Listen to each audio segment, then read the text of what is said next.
Hi and welcome to something a little bit different for me and the channel. Today, instead of looking at hardware, I'm going to be looking at software, games specifically. I decided a while back, since I'm playing retro games, I really ought to do some backups and make some videos about the games as I play them. There's still going to be a bit of a hardware element in it because this game, though it's a DOS game, does have some specs on the side of the box, some minimum and recommended specs, so we'll be testing those out on a couple of different machines with a few different configurations of memory and stuff, and seeing if it makes any difference whatsoever. So Settlers 2, released in 1996, a game that I haven't played before. I did dabble with the original Settlers when that came out. That was a bit earlier in 1994. They were made by a German software house called Blue Byte. They were founded in 1988 by a couple of dudes in Germany of the names of Thomas Hetzler and Lothar Schmidt, and they went on to sort of dig a niche for themselves in the world of strategy games, mostly doing things like the Battle Isle series, the Settler series and the Anno series. And they chugged along under their own steam, making those games until they were bought out by Ubisoft in 2001. Though Ubisoft allowed them to just continue autonomously, I believe, using their trademark of Blue Byte until 2017, when they kind of rebranded them as Ubisoft Blue Byte. And they chugged on as Ubisoft Blue Byte up until just a few years ago, 2020 I think it was, when they finally did away with the brand and it just all became part of Ubisoft. Though I think Blue Byte are still with us. I think they're still registered as the sort of umbrella holding company or whatever for the three studios I think it is that they operated with up until that point.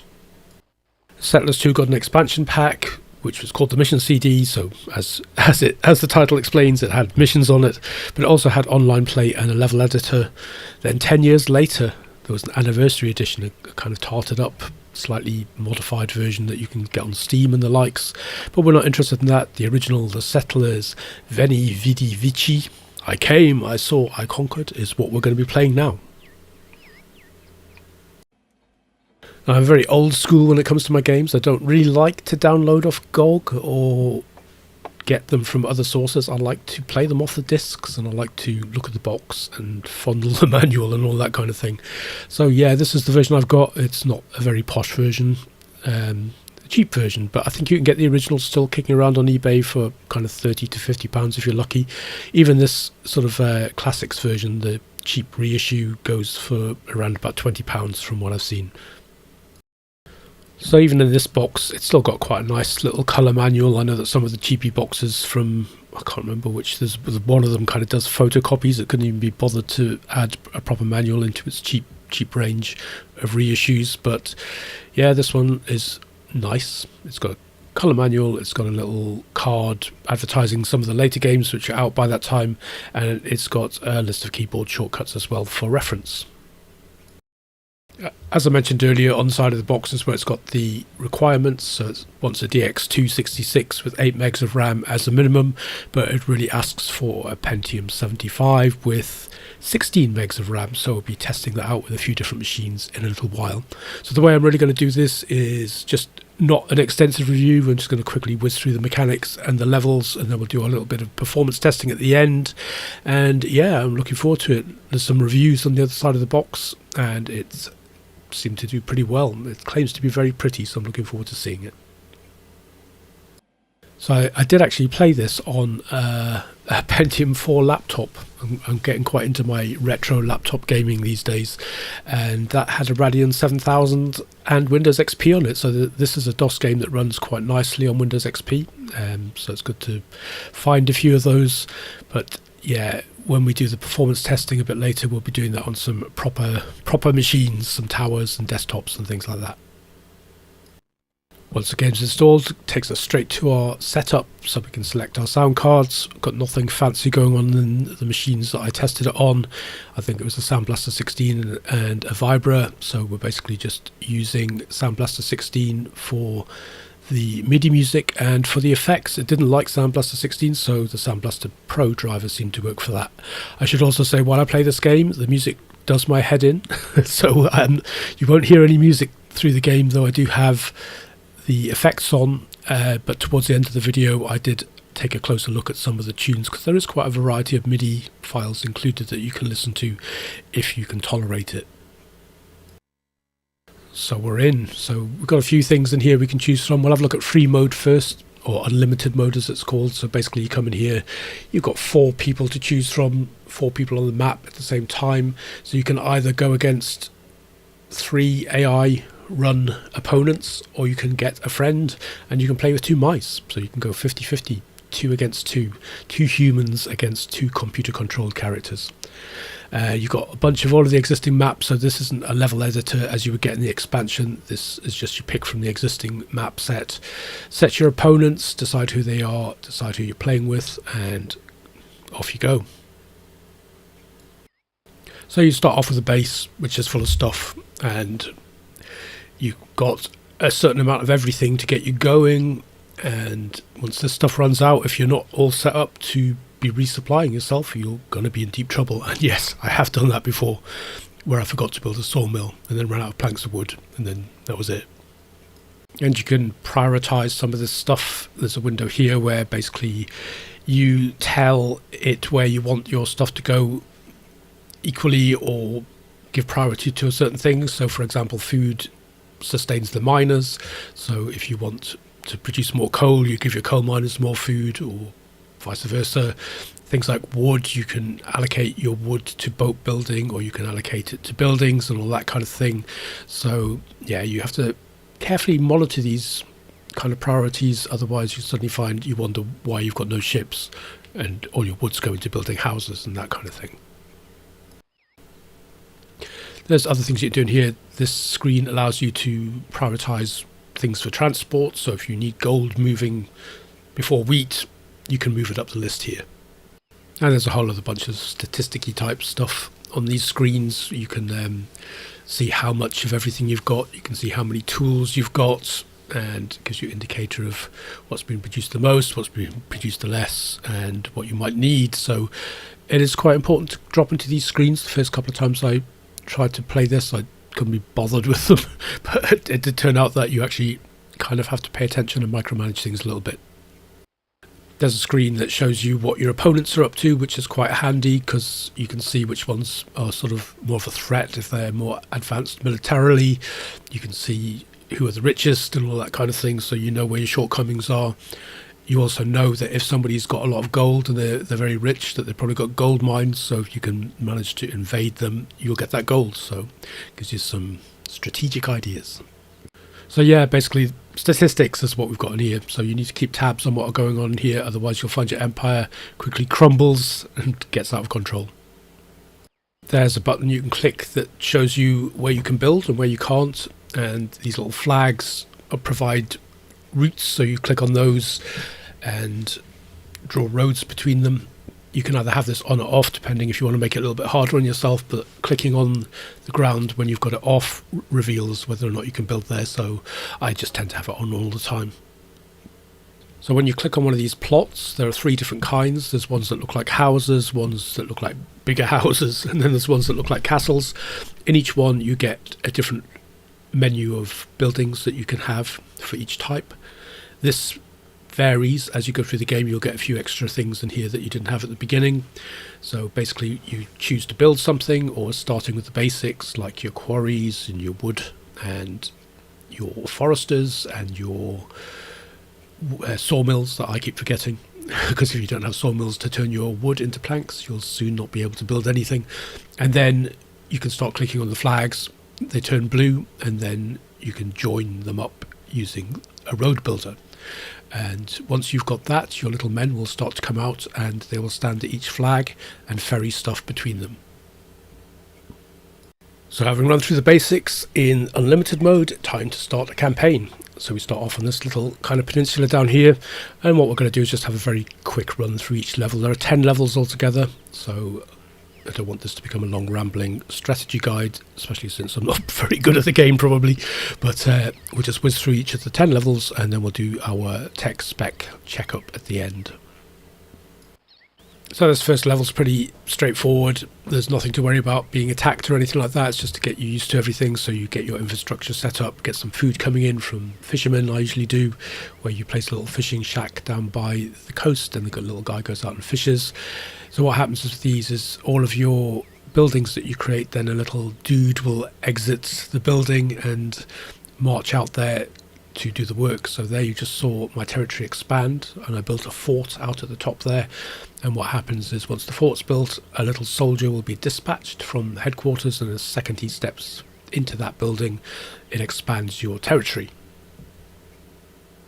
And so it goes. So for anybody who was tuning into this video expecting to see some fragging and stuff going on, it's not going to happen. This is very much a game. I played it mostly kind of multitasking, doing something else, watching TV, making cups of tea without worrying that you're going to die when you're in the kitchen, all that kind of thing. This is a very, very relaxed game, and nice, very nice to play a game like that every now and then. So as the game goes on, you've got things like this little dude here in the sort of center left of the screen is a prospector, so you can see where we can build mines, but you don't just want to build a mine because you can, because there may not be anything to dig. So you have to send a prospector, like this little dude here, and he will do a bit of prospecting, and then a little kind of notice will appear, like a black one if it's coal, or a copper coloured one if it's iron, or a gold one if it's gold, or a white one I think if it's slate. So there are your 4 mining types. Can see some of the other handy little things you've got here. You've got this map, which to be quite honest is pretty useless because you can do kind of overlays for housing and stuff like that, but it's so small you can't really see what's going on. We did see a bit earlier when we were looking at the prospector that you can zoom in on various areas of this map, and it said on the side of the box is a pretty game. This is one of the best games I've come across to admire pixel art, and we'll be zooming in to do just that in a little while. So that's it pretty much for level 1. You're just collecting resources, mooching about, expanding. Eventually, as you expand, you will come across a thing called a portal, and that portal is the thing that basically unlocks the next level. So your advisor will appear at this point, though he's not really an advisor. He's more there to give the whole process a sort of semblance of a story, and he will tell you about the first portal in detail. And at this point, basically you've unlocked level 2, so you can either continue to play until you've finished the island and you're happy you've done everything you want to do, or the advisor will also give you an option to enter the portal, which you can do to immediately leave the level and start the next one, which is what we're going to do right now.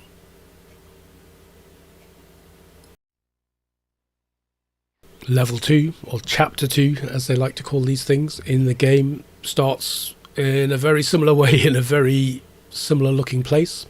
You can see we can zoom into our nice little pixel art here, and it really is nice to be able to do this because it is very, very pretty. But yes, there isn't much to report at this point. We're just expanding and doing exactly the same thing as we did in level 1. So as you're mooching around doing your usual thing and a slightly bigger island with a bit more kind of going on, you will inevitably bump into another boundary, which is what we've got up here. So this is the first time you encounter a different tribe. They've got a boundary beyond which you cannot expand unless you build a fort there, and then you kind of get into a war. So you can either delay that if you don't feel like you're stable enough, or you can go for it and try and annihilate them. So eventually you will get your forts populated with soldiers. You can also set that in one of the settings. You can say how you want your troops to be disposed. You can either keep them close to the center of your territory, you can put them kind of in the middle, or you can send them all out to the boundaries, to the frontier as it were, which is basically where all of mine are all of the time. And then you can click on one of the enemy's forts. It will tell you how many soldiers you've got available to fight, and it will send them in to action. So you see these cutesy things, and this is one of the nice things about this magnification thing. You can get in and really admire some close-up pixel butchery, and your troops will form a nice little orderly queue and wait for the enemy to come out, and they will attack them one by one. And then the fighting in this kind of seems to be a kind of rock, paper, scissors affair, and I guess each type of soldier has different hit points. Your soldiers can be upgraded with their various things, which we'll go into shortly, but there you can see that we've failed miserably and that guy's killed us, and the next guy in the queue comes up and the fight continues. Eventually, if you win, which we did there, the little ghost flies off, bang, that fort becomes ours and our territory expands, and that will take out many civilian buildings in the vicinity as well.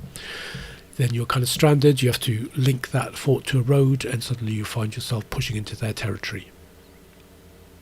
Then it's really a kind of process of attrition. You push and you push and you push, and pretty much from now on in you'll find the gate always in the middle of the enemy's territory, sometimes straddling more than one enemy's territory, and you just have to use the same process to surround it with your own territory. As soon as you surround it with your own territory, then you take charge of the gate. It unlocks the next level. As we continue into chapter 3, the gameplay doesn't really vary a lot. You have to be a bit more careful because the maps are bigger. You have things called warehouses that you can position close to the border. These can also store stuff so that if you need things for your troops, for example, you don't have to wait for people to march all the way from your headquarters, which is now quite a long way away. And for the first time you get multiple enemies. I don't think you ever get more than 2 enemies, even though that you can do 4 in the unlimited mode. So yeah, you'll see a kind of meeting of all 3. Sometimes they're on either side of you, sometimes you get a point where all 3 touch. The thing to watch out about this, which I found out to my expense, is they sometimes have alliances, and if they are allied to each other and you attack who you think is the weakest one, you'll suddenly get hit in the back by your other opponent. The other thing as well, what I was saying before about sending all your troops to the border, that's where it can sometimes get you, because when I attack, for example, the red guy here, the yellow guy might attack me from behind, and suddenly you find these guys are marching straight to your headquarters right in the middle because there's nobody to defend, and a couple of my games ended very quickly that way until I kind of learnt my lesson. In chapter 4 you get a major new mechanic, which is ships, which is pretty cool. So basically you get the ability to build shipwrights. So as I said earlier, you get additional buildings will be added into your options as you go through the game. So you build a shipwright, you get this little crazy red-headed dude comes out and starts building a boat, as long as there's a good supply of planks of wood. So yeah, you need to watch out for your chains of things. So you need to have a woodcutter to cut the wood, you need to have a forester to replant the trees, then you need a sawmill to turn the wood into planks, and then the planks supply your builders, your ship builders, and all of those kind of things. So once this guy's built a ship, it finds its own way up the coast to a harbour, which is another building that you get the opportunity to build. You can see one there. The harbour acts as like a storage point as well, so you'll find that people start depositing stuff there, supplies and such like, and also anybody that you might want to use on other parts of the world, like you can get soldiers in there ready to be transported to newly discovered places and all that kind of thing.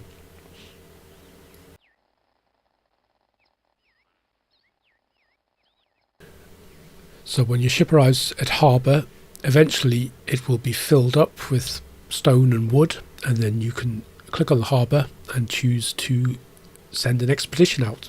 At that point your ship sails off, and you can direct it by right clicking on it, and then you can tell it which direction you want it to go on. Basically it will give you a small selection of places you can head, and it'll eventually come to land, and you'll be told whether or not you can anchor there. So in this case you can see the ship's fully supplied as it was in the harbour.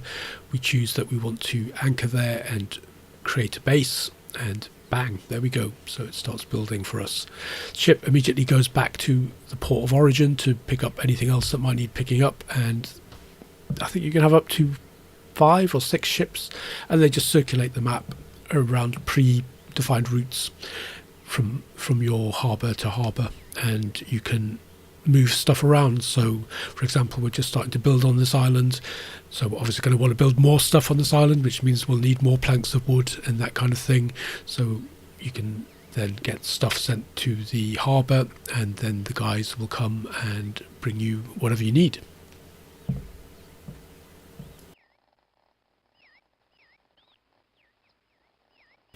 So I think from what I remember, chapter 5 is the last level where you kind of get any kind of major evolution. So you've had a significant change in everything up to this point. Here you can see they totally changed the kind of look of the place.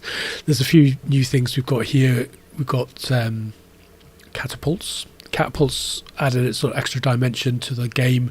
So whereas previously we've just been attacking people with soldiers, with a catapult you can build these things close to the border, and then if the enemy builds a fort within range, it will just automatically shoot at it, except you need to be mining granite to provide these things with something to shoot. And the other thing that this level added was it kind of blocked your way in many ways with mountains, so you had to get your quarryman to literally dig your way out of the territory, which was tedious in some respects. You had to literally wait for him to dig a path through. It depends on how you approach the game, so there's a quick way of doing it by chopping your way through a wall of mountains, or you can kind of go the long way around and avoid that. But yeah, that's pretty much it as far as the kind of evolution of the game went. Apart from that, it plays very, very much the same. It's a comfy game to play with a cup of tea or a cup of hot chocolate or something like that. You're not going to get much of an adrenaline rush. There you see a dude going into the catapult with his lump of stuff, and bang. And after all of that, he missed. So yeah, you've got that to take into account as well.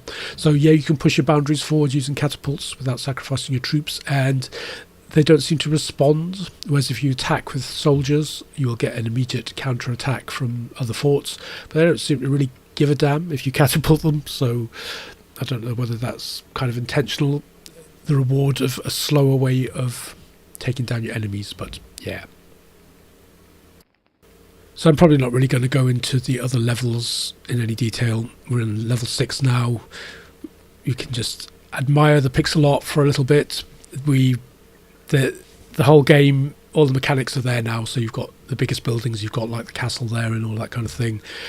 The landscapes are just different. You've got different culturally represented opponents. Like there's one that's kind of modelled after the Japanese, there's one that's modelled after the Vikings, there's one that's kind of modelled after Maasai warriors on the African plains, and yeah, you just continue with the same kind of techniques in a slightly different environment each time. So this is becoming a very long video, much longer than even my usual long rambling videos. I'm probably waffling terribly and nobody will watch it, but I'm going to continue because it's the first game review type thing I've done, and I just want to see it through, and then I can watch it back and learn from my mistakes. So I'm going to quickly go over a couple of the things that I mentioned earlier. They're like chains of supply. So for things like weapons, you need to have iron and coal, and what happens is you create an iron mine, you create a coal mine, and then the two of them go down to your iron smelter, who smelts them all together, produces iron ingots, which can then be sent off to a workshop to create tools, or sent to an armory to create weapons. And then we have farms. There are 3 kinds of farms. There's wheat farms, pig farms, and donkey farms. Donkey farms are cool because they provide you with donkeys, which means you've got faster transport to move stuff around and carry more, I think. For donkey farm, you just need to provide it with wheat for food and water for the donkeys to drink. Pig farms, to be honest, I've never really used. I think it's wheat and water again. That produces meat, but I've never bothered with it. So for food, I usually take the wheat from the farm and send it to a baker where they can bake bread with water again, I believe. And the other thing that you can use wheat for is a brewery to make beer. Beer makes soldiers in conjunction with the swords that you produce and the people that are stored in your HQ. So you've got lots of people in there doing nothing. If you create swords and then create beer, every time a sword and a barrel of beer appear at the same time. One of those dudes becomes a soldier, and they all sit there waiting to deploy to your forts as you build them out on the edge of your territory. I also mentioned a bit earlier about the building types you get when you've got your little map, and you can see the different house types, what you can build on each one. So each time you click on one, it brings up the menu. You can see what you can build for like a little house, and at the top you've got a little kind of menu for the other build types there as well. So clicking on those, you can see the other things that you can build in the different kinds of building. So on to some hardware, and the minimum spec for this is DX266 with 8 megs of RAM. So I got out my DX33 with, I think it has 4 megs of RAM in it. So we have to do a bit of upgrading here. I used DX2 overdrive and stuck an extra couple of sticks of RAM in there. So we've now got a DX266 with 8 megs. So there's a lot said about performance, but as far as I'm concerned, if it feels alright, it's alright. So we're gonna just get a feel for it by loading up one of the busier game saves that I've got. So there's a lot going on the screen, and yeah, this thing is jerky, not very nice at all. So we couldn't get higher than 640 by 480 for our resolution. The game does go higher, but it wouldn't allow us with 8 megs of RAM on this DX2. And even just scrolling around the screen when it's got a lot going on like this is pretty painful, to be honest. So to be honest, I would go so far as to say they've got a damn cheek to say that this is the minimum required spec. It is just about bearable if you move the mouse very slowly. And to try and figure out whether it's memory or CPU that makes the most difference, I'm going to upgrade this machine to 16 megs, which is the recommended number, though not for the CPU, and we'll see how that feels. Okay, so going into the game, interestingly, we now have all resolutions available that the game deals with. So that's 800 by 600 and 1024 by 768 as well. So I think we'll start at the bottom and work our way up and see how it feels with 16 megs.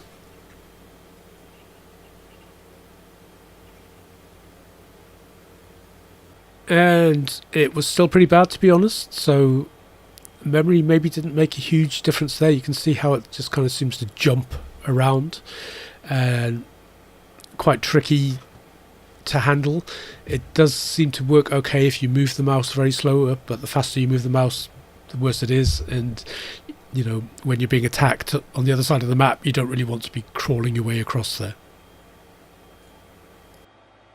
As you'd expect, 800 by 600 was worse, even more jerky, and it wouldn't run at all at 1024 by 768. The monitor gave me an out of range exception, which I don't think had anything to do with the monitor, but more was just the result of it not doing what it was supposed to do. So I would say that this machine, I wouldn't like to play this game on this machine, let's just put it that way. The recommended spec for this is a Pentium 75 with 16 megabytes of RAM. And I could have put a Pentium 75 in here because this is my Socket 5 regular DOS gamer, but it's got a 90 in it at the minute. I think that's close enough. It's got 64 megs of RAM in, so we'll reduce that to 16 and see how it performs at more or less the recommended spec. And then we'll put the 64 RAM back in and see how it performs with a lot of extra RAM.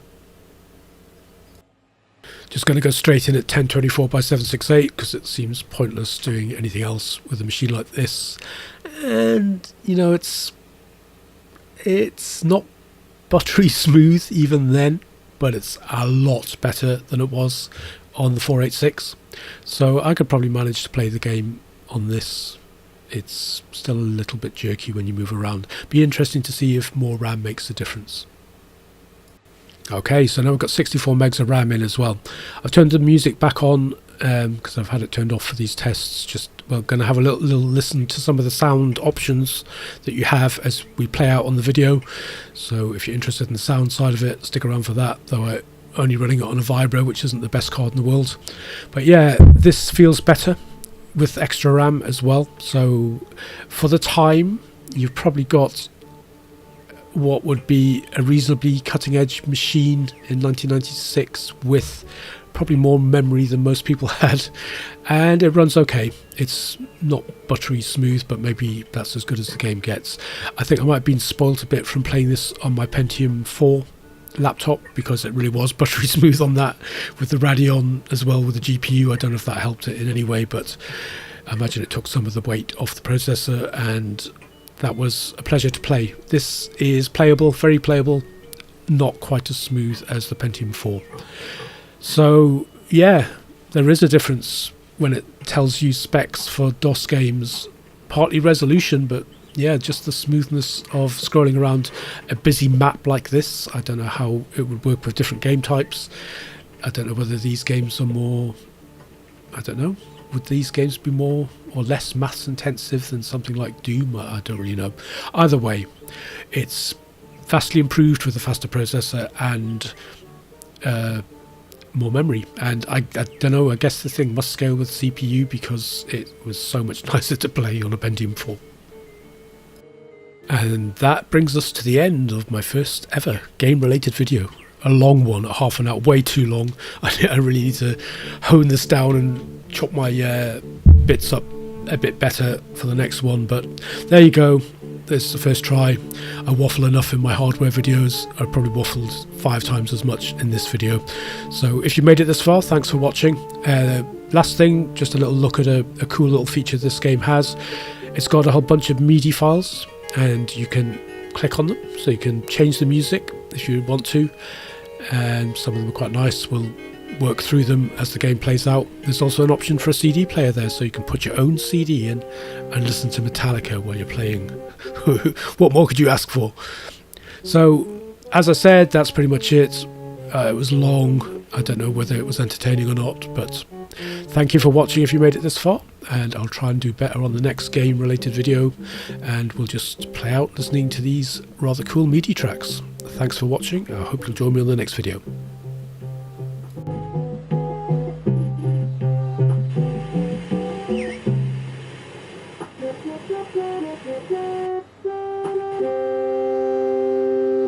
Thank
you.